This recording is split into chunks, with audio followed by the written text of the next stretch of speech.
Bem-vindo a Português na Venezuela, magazine sobre a difusão e promoção da língua, cultura portuguesa e lusofonia na Venezuela, com o professor Rainer Souza.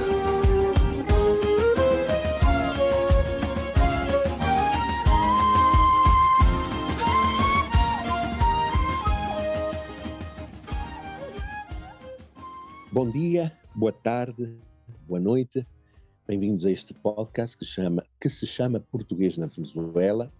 Já estamos no programa 38, no podcast número 38, sempre dedicado às questões do ensino, da cultura, da promoção da língua e cultura portuguesas, das demais culturas lusófonas, aqui neste belo país sul-americano chamado de República Bolivariana da Venezuela. O meu nome é Rainer Souza, sou coordenador de ensino de português aqui em Caracas. É um prazer falar com o público sobre estes temas e aproveito para cumprimentar todo aquele público na Venezuela e fora da Venezuela, em outros países, como no Brasil, na Colômbia, nos Estados Unidos, no México, em Portugal e em outros países da Europa que ouvem este podcast. Vamos começar com as notícias da coordenação. Temos uma notícia, no próximo dia 14, de dia 14 a 20 de dezembro, teremos o segundo encontro virtual de escritores lusófonos na Venezuela. É um encontro virtual, os amantes da literatura terão a oportunidade de conhecer e aprofundar na obra de sete autores contemporâneos, durante este segundo encontro virtual de escritores lusófonos, preparado para enaltecer a língua portuguesa e toda a sua riqueza literária que se estende em diferentes pontos do planeta onde esta língua foi adotada e esta língua mantém unidos povos muito diversos, desde Timor-Leste ao Brasil, aqui na América do Sul, de Portugal a Angola e Moçambique. Nós teremos, então, começaremos no dia 14 e terminaremos no dia 20. Na hora venezuelana, estas entrevistas poderão ser vistas pelo canal da Coordenação de Ensino, pelo canal de Correio da Venezuela, e depois serão retransmitidas por outros canais. Eu depois darei mais informação sobre isso, uma vez que é virtual, depois torna-se uma atividade assíncrona, e nós teremos, por exemplo, entre estes convidados, atenção, este segundo encontro é dedicado a José Saramago, Prémio Nobel da Literatura em 1998. No passado dia 16 de novembro começamos a celebração do centenário do seu nascimento. Haverá muitas atividades, já houve e continuará a haver atividades a assinalar os 100 anos de José Saramago até novembro do próximo ano. E nós vamos ter neste encontro uma convidada de honra, Pilar del Rio, a companheira, esposa de José Saramago, atualmente presidente da Fundação José Saramago, que teve a oportunidade, ou melhor dito, o nosso embaixador, Dr. Carlos Sousa Amaro, teve a oportunidade de entrevistá-la, uma entrevista extraordinária. Eu presenciei essa entrevista, já está gravada, está a ser editada para ser transmitida de primeiro no dia 14 às 6 da tarde, hora venezuelana. Pilar del Rio, a viúva deste célebre escritor português, José Saramago, vai se dirigir à Venezuela numa entrevista extraordinária com o nosso embaixador, Dr. Carlos de Sousa Amaro. Mas teremos outros convidados, teremos Vítor Buriti da Silva, no dia 15 de dezembro às 6 horas, às 6 horas da tarde. Vítor Buriti da Silva é um autor luso-angolano. Teremos também o artista, o escritor e artista, cantor também, Ernesto Dabo, da Guiné-Bissau. Teremos um escritor português, Manuel Jorge Marmelo, narrador português, autor de vários romances. Isto vai ser no dia 17. No sábado, dia 18, temos outra convidada de honra, escritora brasileira muito célebre, Nélida Pinhon, que também falará connosco para a Venezuela, às 6 da tarde. No domingo, 19, temos o luso-venezuelano Denis Miraldo. Nós sempre incluímos intelectuais luso-venezuelanos. Denis Miraldo falará também connosco, que é dramaturgo, nascido em Portugal, criado na Venezuela, no estado de Carabobo, falará conosco também e terminaremos este encontro na segunda-feira do dia 20 com um escritor e dicionarista timorense de Timor-Leste chamado Luís da Costa. Estão todos convidados a ver estas interessantes entrevistas. Os vossos estudantes estão a falar agora para os professores portugueses que queiram aproximar os seus alunos ao maravilhoso mundo da literatura, mas da literatura falada em língua portuguesa, uma língua que une povos diversos em diversos continentes e vai ser bastante interessante. Portanto, na próxima semana darei mais informação em que canais, se não tiverem a oportunidade de ver no momento da transmissão em que começará a ser transmitida esta entrevista, certamente daremos mais informação em que outros canais podem ser vistos. Isto sempre vai ficar gravado no canal da Coordenação de Ensino. Bom, hoje vamos aqui ao nosso convidado de hoje, nossa convidada de hoje. Estou a falar da professora Isabel de Sousa Laras. Isabel está connosco, é professora no Colégio São Agostinho del Paraíso, um colégio que está associado ao Camões IP. Isabel, muito obrigado pela oportunidade de estar aqui e de poder falar connosco. Olá, professor Rainer, como está? Obrigada pelo convite. Estou muito contente e agradeço a todas as pessoas que fazem isto possível. Claro que sim. Eu vou falar um pouquinho da Isabel, sempre apresento a Isabel. A Isabel tem um TCU em Administração de Empresas, é especialista em Gerência Empresarial pela Universidade de Santa Maria, é administradora de empresas, menção Recursos Humanos, na UNSR, em 2004, e tem um mestrado em Gerência de Recursos Humanos e Relações Industriais. Nós temos aqui também que é uma profissional com mais de 20 anos de experiência na área do talento humano e administração, liderizando,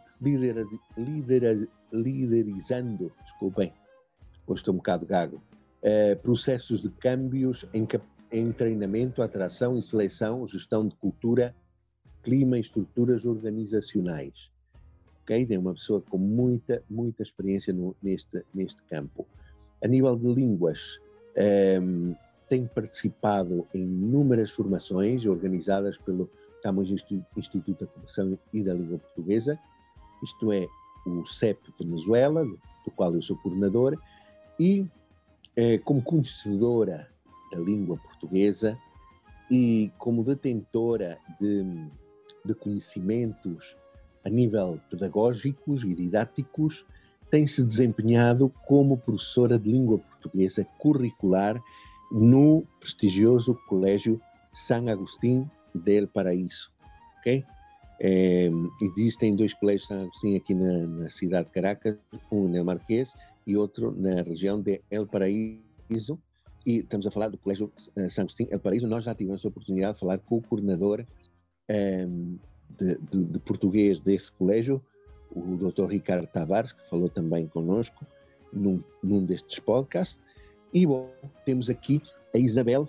Isabel, lemos um pouquinho da tua experiência profissional, mas gostaríamos de começar esta entrevista perguntando-te um pouco sobre a tua vida pessoal, onde nasceste, onde cresceste, algumas coisas interessantes que tu queiras compartilhar connosco para que o público te possa conhecer melhor. Muito obrigada, professor Rainer, pela apresentação. Sim, bom, eu nasci em Caracas, na Venezuela, cresci em Caracas com a minha família. Atualmente tenho 45 anos. O meu pai nasceu em Santo Antônio, no Funchal, Madeira. E, bom, a minha mãe é daqui, da Venezuela.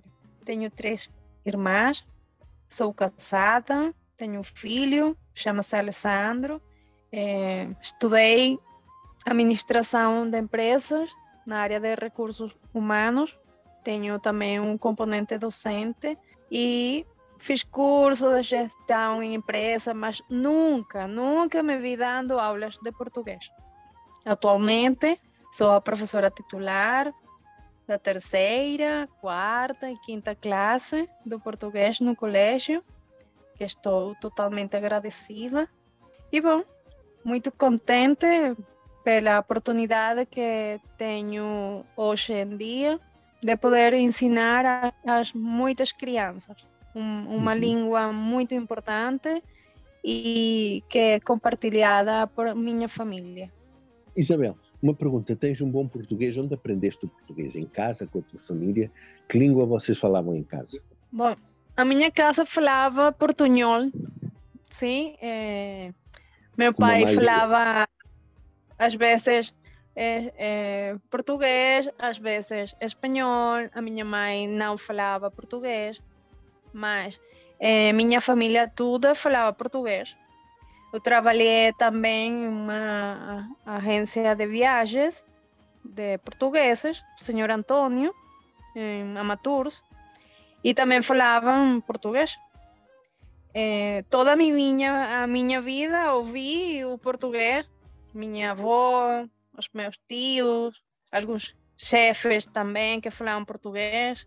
E, bom, ouvia RTP, às vezes não entendia algumas palavras, mas sempre gostei da ideia de estudar português, mas não tinha tempo. Queria conhecer a gramática e decidi estudar a língua no Colégio São Agostinho para isso. Comecei com o professor Henrique de Sá, gostei muito e, bom, continuei os meus estudos. A minha primeira aula foi uma substituição da professora Patrícia Ornelas, quem agora mora na Madeira, a quem envio muitas saudações e agradeço a ela e a professora Nélida a oportunidade e a ti, Rainer, de ter ficado com um grupo de alunos maravilhosos, porque foi ali que me apaixonei pela língua. Isabel, tu consideras o português uma língua difícil de aprender? Sim, é difícil, mas há que ter muita constância, compromisso e tem que estudar muito. Não é fácil. Em que aspectos o português torna-se uma língua difícil? Acho que pode ser a gramática, tudo que está relacionado com a acentuação, a conjugação dos verbos, os termos de feminino, masculino, as palavras trocam muito entre o espanhol e o português. E então isso faz que torne-se um pouco difícil. Mas se você estuda, tem constância, eu acho que podes estudar português ou qualquer outra língua, pero não é fácil. Não é fácil, a pronúncia. Não é fácil. Tu achas que não é fácil? Que partes do português será mais difícil, além da gramática? Escrever, falar, compreender, ler, a cultura, ter conhecimentos culturais português. Achas, de português, de Portugal e do mundo lusófono, que áreas achas tu que são mais difíceis de ensinar a crianças como fazes tu no Colégio São Agostinho? Eu acho que é mais difícil a pronúncia, porque eles têm ouvido também o português, a variante brasileira, e conhecem algumas palavras. Também as crianças estudam uma aplicação que chama-se Duolingo, que é brasileira. Então, eles têm uma ideia do português e nós ensinamos a variante europeia. Então, pode ser que tem alguma diferença e isso faz que se torne difícil. Mas eu acho que pode ser termos de gramática, sim? A pronúncia dos acentos, a cedilha, isso faz que seja um pouco mais difícil para eles. Pero gosta muito da língua portuguesa. Uhum. Como está atualmente, Isabel, o ensino curricular de língua portuguesa no Colégio São Agostinho? Quantas turmas há? Quantos alunos? Como é que o colégio tem lidado com o crescimento do português curricular? Porque lembremos que há uns anos atrás o forte do Colégio São Agostinho era o ensino português extracurricular, mas já o colégio deu um passo, já há 2 anos, para um ensino curricular. Conta-nos um pouco dessa experiência do colégio. É assim, o ensino curricular está muito bem, estamos no bom caminho.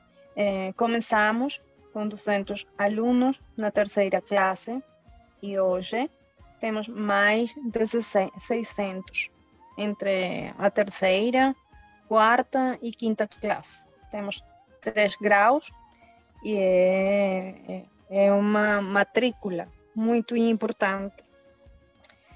Também a coordenação do português cresceu, nossa equipa é maravilhosa, entre todos.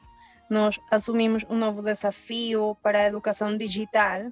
Temos uma aula virtual em Moodle e, bom, compartilhamos muitas canções, vídeos, filmes, aulas da gramática, contos, e isso é muito importante também porque as crianças e os meninos têm oportunidade de ouvir, de ter mais atenção às aulas, e compartilhamos com sessões síncronas e faz que eles tenham como muito interesse na aprendizagem da língua. Atualmente, há outra professora, Marisol Faria, que temos que agradecer o grande apoio também. Claro que sim, os nossos cumprimentos para ela. Sim, era um grande apoio, porque às vezes faz falta, são muitas coisas. Agora temos a parte híbrida, encontros presencial, e também temos aulas síncronas, aulas assíncronas, e é muito trabalho, mas nós estamos contentes com as crianças hoje em dia. Muito bem. Já vamos voltar a esta agradável conversa com Isabel de Sousa, professora de português no Colégio São Agostinho El Paraíso, onde, como disse a professora Isabel, existem já um pouco mais de 600 crianças no ensino curricular. Vamos fazer esta pausa para ouvir um tema do Santa Maria, um grupo dos anos 90 em Portugal, finais dos anos 90, chamado Falésia do Amor. Depois de ouvir este tema do Santa Maria, esta banda portuguesa, voltamos novamente estamos a falar com Isabel de Sousa. Falésia do amor. Here we go. Vertigem, magia e come on. Falésia do amor. Everybody. Vertigem, magia e come on. Fui como ver tu vida e caí num sol de especiadera.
Muito bem, depois desta pausa musical, continuamos esta conversa com Isabel de Sousa, professora de português do Colégio Santo Agostinho. Isabel, mais ou menos quantos professores de português há? Temos apenas 2 professores de português, tu e a professora Faria, e no extracurricular existem mais? Como está essa situação dos professores portugueses no Colégio Santo Agostinho? Bom, a professora Marisa Faria dá o apoio em aulas para correção, pesquisar recursos, mas só uma pessoa que dá aulas de português, que sou eu. Não há outra professora a dar aulas no colégio, no nível curricular. O público deve saber, o Colégio Santo Agostinho é um colégio associado ao Camões, ao Instituto Camões. Ali está a professora, como já disse, o Ricardo Tavares. Nélida de Sousa também tem sido uma grande apoiante desta iniciativa e de todas as iniciativas da coordenação de ensino, assim como todos os professores do Colégio Santo Agostinho, Wilhelm, Marisol. Se esqueço algum nome, olha, um lapso meu, a todos os professores do Colégio Santo Agostinho, nosso reconhecimento pelo trabalho que têm vindo a fazer, não só durante este ano letivo, mas já há alguns anos atrás. Nós realizamos já alguns eventos importantes no Colégio Santo Agostinho, a celebração do Dia Internacional da Língua Portuguesa a 5 de maio, congresso, encontros de professoras. É realmente uma referência muito importante do ensino português na capital venezuelana, assim como outros colégios, como o Colégio Los Chaguaramos, Colégio Fátima, e outros colégios mais aqui da zona metropolitana de Caracas, e centros, como o Centro Português, que têm dinamizado já há alguns anos, desde há uns anos atrás, desde já, de mais de 10 anos, e em alguns casos décadas, como o Colégio Los Chaguaramos, o Colégio Fátima, o ensino da língua portuguesa na capital venezuelana.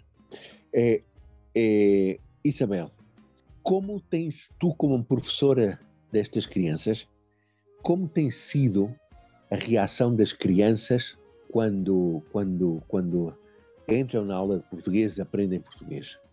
Bom, as crianças adoram as aulas de português. Eles cantam, brincam, leem, gostam muito, muito.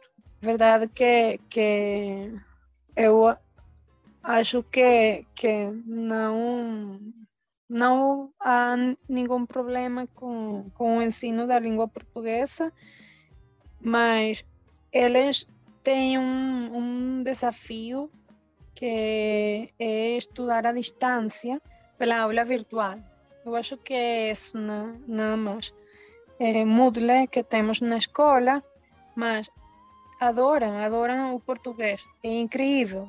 Há famílias que não são portuguesas e eles gostam muito do português. Não sei a razão, mas eles adoram o português. Já terminando a entrevista, Isabel, quais são os planos para o português no Colégio São Agostinho del Paraíso? Ok, eu acho que é continuar o ensino da língua, tanto na primária como o ensino na secundária. Eu acho que é isso. Dar uma oportunidade a muitas mais crianças no colégio para estudar o português. Uma última mensagem para os nossos ouvintes, Isabel. Bom, professor Rainer, agradeço esta oportunidade que tenho neste momento e a minha mensagem para os ouvintes é que valorizem cada segundo de sua vida, compartilhem com sua família e trabalhem com paixão e amor. Estudar uma língua é sempre importante. Nos ensina, além da gramática, informação valiosa sobre os valores, crenças, celebrações, a cultura. É muito importante, a cultura de uma região, de um país. E também eu acho que é uma oportunidade para conhecer mais pessoas. Muito bem. Isso. Minha mensagem. Muito bem, obrigado, Isabel. felicidades para os teus projetos pessoais, para o ensino de português no Colégio São Agostinho. Nossos cumprimentos ao Padre Herrero, diretor do Colégio São Agostinho, que também tem apoiado muitíssimo este projeto, desde que começou. É assim. E à professora Nélida, os nossos cumprimentos, ao Ricardo Tavares e a todo o corpo docente, em geral, que alguns já os conheço, do Colégio São Agostinho, os nossos cumprimentos e os nossos parabéns pelo trabalho que realizam e as nossas felicidades para os seus projetos pessoais e do colégio. Muito obrigado e estaremos sempre em contacto. Contem sempre com a coordenação de ensino. Obrigado. Obrigada a você, professor Rainer, e também agradeço às autoridades do Colégio São Agostinho, a padres Javier, e muitos parabéns pelo podcast e que tenhas um Feliz Natal e boas festas.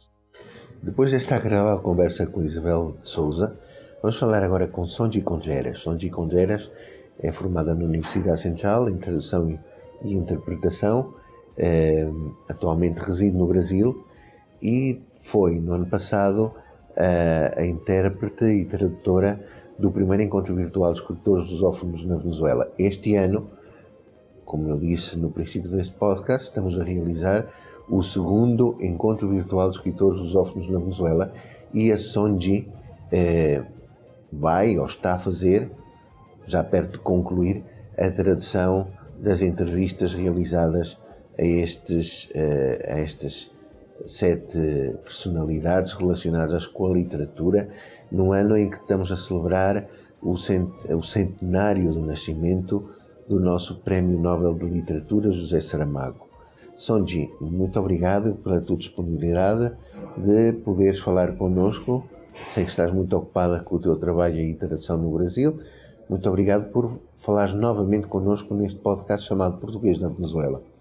Sonji, como tem sido esta experiência de traduzir escritores de diferentes partes do mundo lusófono, com diferentes sotaques e diferentes realidades que podem transparecer nestas entrevistas? Bom, eu diria que foi uma experiência muito maravilhosa. Eu amei o conteúdo, né?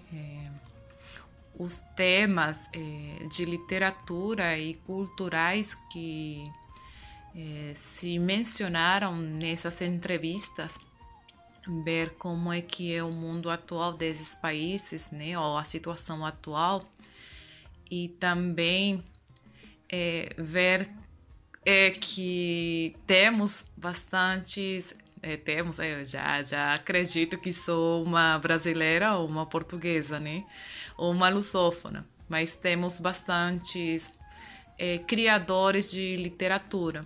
Na Venezuela também, sem eu souber, mas temos que é o escritor Miraldo, né? E na experiência de traduzir, na questão de acentos, sotaques, aí, bom, acho que neste ano não foi tão complicado, né? Foram mais questões técnicas, né? Algum barulho lá no fundo, algum nome de algum escritor, né? Mas no sentido de sotaque, não tanto, né? Porque em si, esses escritores que foram de Angola, Timor-Leste, e o outro que foi Guiné-Bissau, né? Que eu diria que para mim é um pouco estranho, que isto é, que não está na pronúncia de Portugal ou do Brasil. Diria que não foi, porque esses escritores que entrevistaram fizeram estudos lá em Portugal, né? Então em si não é um português totalmente natural desses países africanos, né? E foi bastante bem.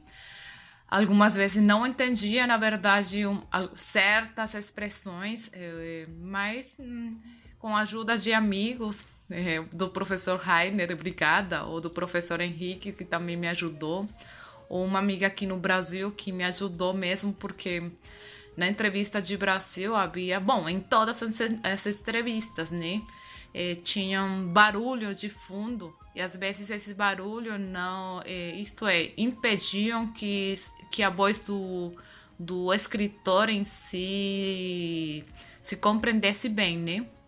Então, são esses pequenos detalhes assim, mas, bom, foi bastante maravilhosa, no sentido, como eu falei, de conteúdo. Já no sentido de trabalho de tradução, é um trabalho bem difícil, né? De muito estresse, são horas e horas escutando, traduzindo,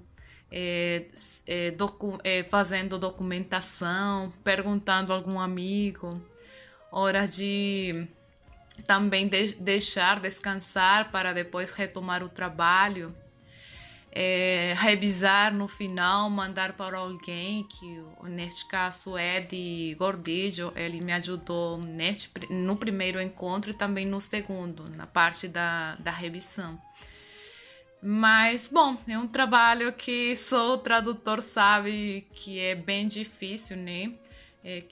Que é forte, que não é fácil, que é só escutar e passar, não. É traduzir, é botar as legendas, ver que o número de palavras esteja aí, e tentar em si falar o que... Não, deve-se falar o que o escritor falou, mas isto é, no número de palavras que vai para cada espaço lá nas legendas. Mas, bom, foi isso. Eu diria que para o próximo encontro, né?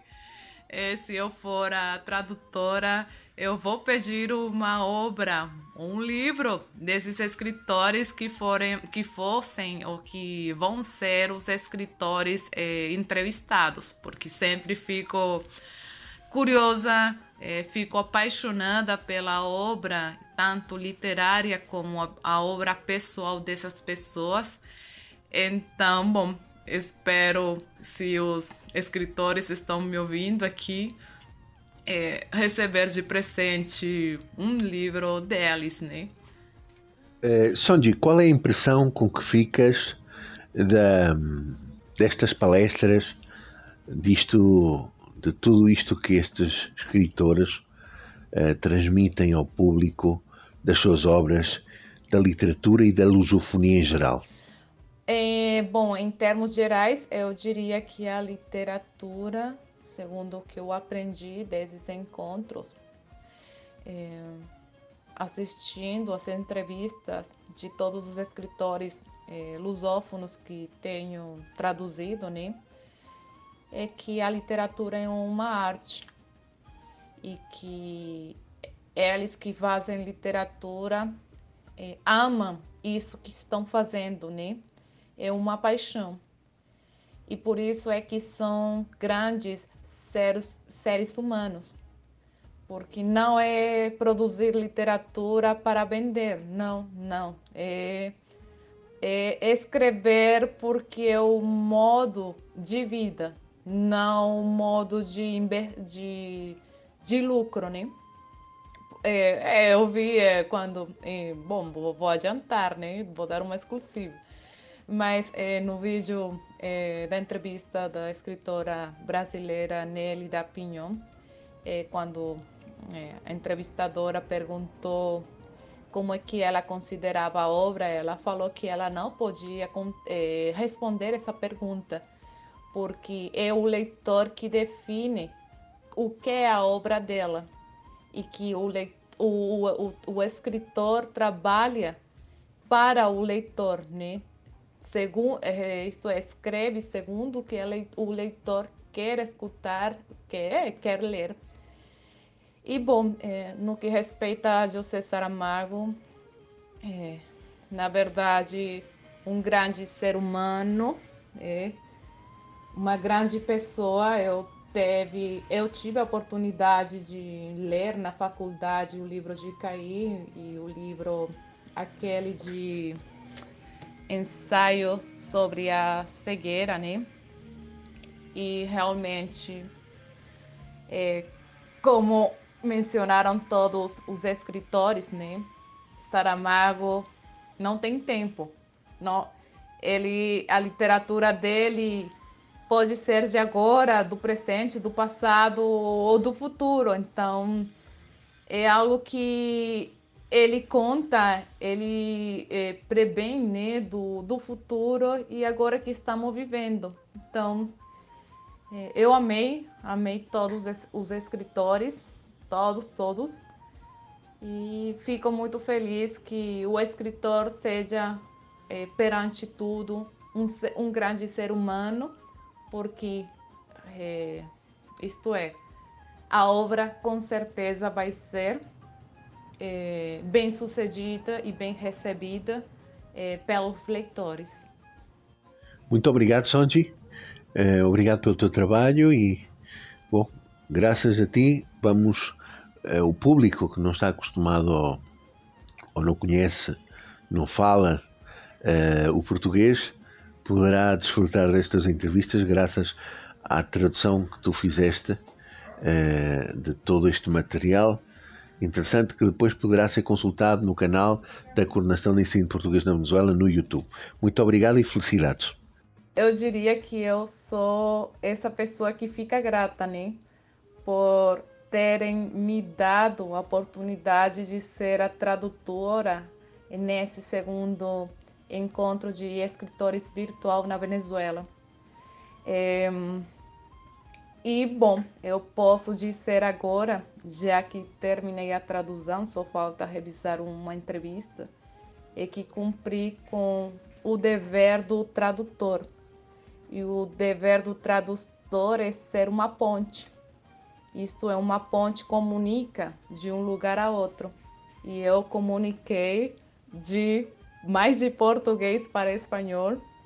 E também houve uma oportunidade que comuniquei de espanhol para português. Ainda mais difícil porque era para o português de Portugal e eu falo a variante brasileira, mas todo o melhor, né? Tudo o que eu tenho nas minhas capacidades foi investido para realmente comunicar, né?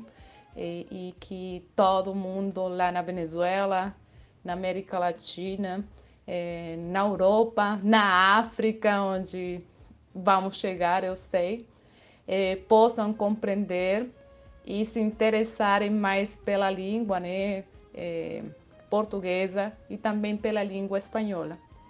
Então, bom, cumprimentos para todos aí, meus amigos venezuelanos. Estou com muita saudade de vocês, amigos, colegas, mas fico muito feliz, mesmo estando fora do meu país, ainda poder ser parte da difusão da língua portuguesa, porque é um idioma que eu amo.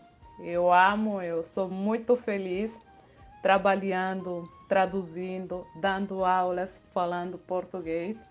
Então, muito obrigada e curtam bastante das entrevistas que serão do segundo encontro de escritores lusófonos, que vai ser na próxima semana.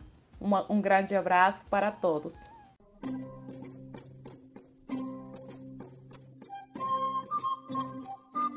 No podcast desta semana voltamos ao lugar da história, desta vez para falar sobre D. João II, rei de Portugal. D. João II foi conhecido como o Príncipe Perfeito. Nasceu a 3 de maio de 1455 e era filho de Dom Afonso V e de Dona Isabel. Morreu a 25 de outubro de 1495 em Alvor. Com a subida ao trono de D. João II, em 1481, a expansão marítima conheceu um novo impulso. Ao contrário de seu pai, que deu maior atenção às praças do norte de África, D. João II incentivou a descoberta da costa ocidental africana, bem como o aproveitamento económico de alguns dos territórios já descobertos, nomeadamente através da construção de feitorias. É importante dizer que uma feitoria ou as feitorias são entrepostos comerciais localizados geralmente no litoral. Ao contrário do que sucedeu nos arquipélagos atlânticos, a costa ocidental africana já era habitada, existindo aí produtos bastante apreciados pelos europeus. Desenvolveu-se então a atividade comercial entre os portugueses e os povos africanos.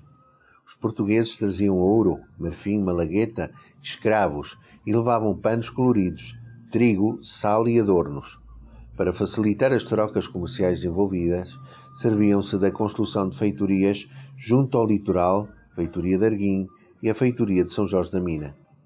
Em 1482, D. João II encarregou Diogo da Zambuja da construção de uma fortaleza em São Jorge da Mina e nomeou o capitão daquela região, dando-lhe vastos poderes. Ao capitão cabia-lhe a tarefa de impedir o contrabando do ouro e garantir o bom funcionamento do comércio na região da Guiné. Para a rápida construção da fortaleza de São Jorge da Mina, o rei enviou navios carregados de materiais de construção, pedra, telha, madeiras, pregos, cal e ferramentas várias. Nela trabalharam mais de 500 homens. Junto à fortaleza foi construída uma povoação chamada Duas Partes e 2 pequenos fortes, localizados em Axém e Xamá. A pouco e pouco, São Jorge da Mina foi se tornando numa importante feitoria portuguesa, naquela região de África, onde era feito o abastecimento do ouro, produto tão importante para a economia nacional. A importância de São Jorge da Mina só diminuiu quando, em 1498, se descobriu o caminho marítimo para a Índia e se iniciou o chamado Ciclo da Índia, ou seja, o comércio de produtos do Oriente, sobretudo especiarias. Para o rei D. João II, não chegava a conquistar e descobrir novas terras. Era necessário marcar os novos territórios como símbolo da presença portuguesa.